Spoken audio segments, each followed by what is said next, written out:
Here's the community updates for August 12th. Grand Rapids Police Department Chief Eric Payne released a draft of the department's 3-year strategic plan on Friday, which aims to improve police-community relations in the city. The plan, available online, provides action steps with measurable outcomes using a neighborhood-based policing model.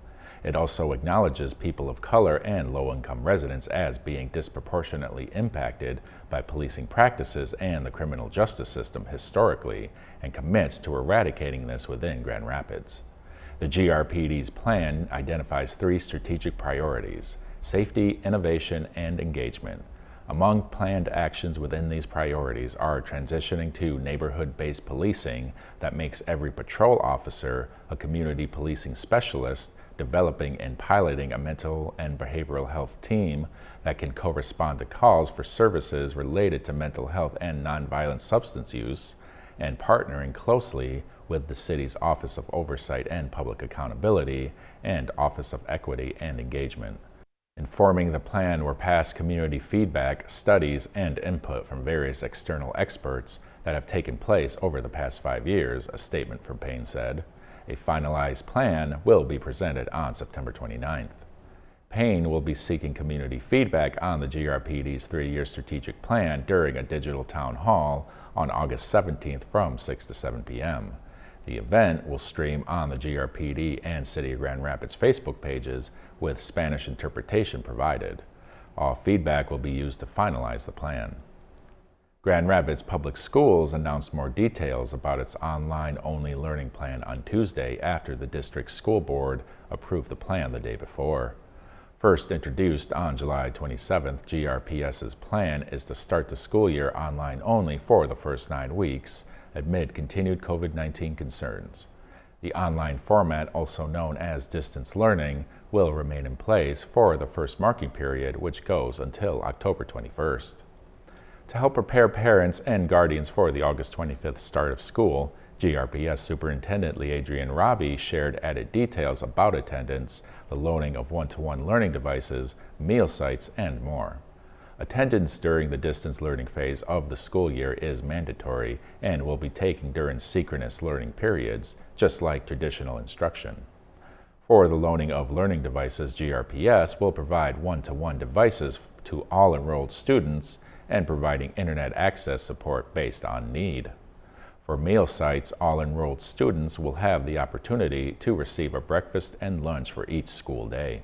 Starting August 24th, grab-and-go meal sites will be every Monday, Wednesday, and Friday from 12 to 1:30 p.m. at the following 16 locations: Alger, Buchanan, Burton, Campus, Cesar Chavez, City High, Dickinson, East Leonard, Gerald R. Ford, C.A. Frost, Harrison, Kent Hills, Ottawa Hills, Sherwood, Sibley, and Westwood.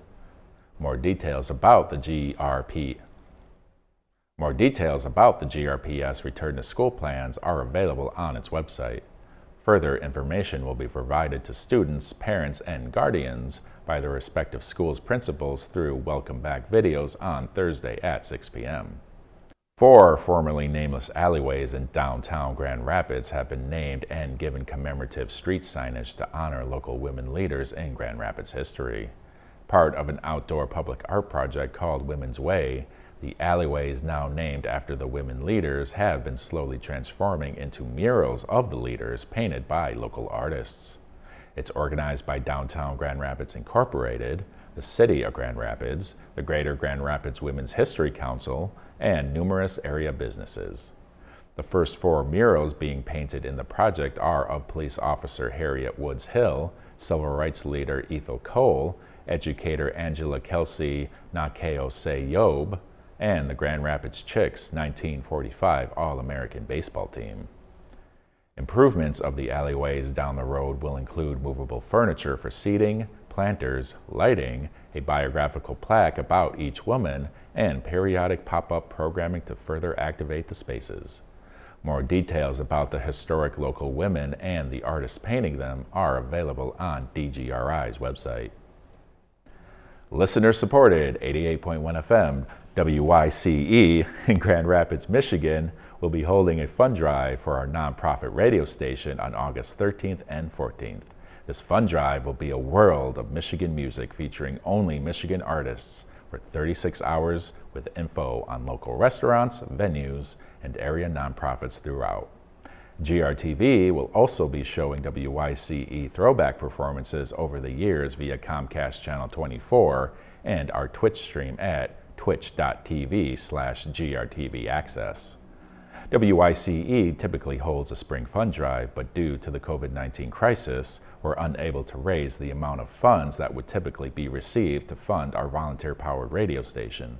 WYCE's goal is $36,000 in 36 hours.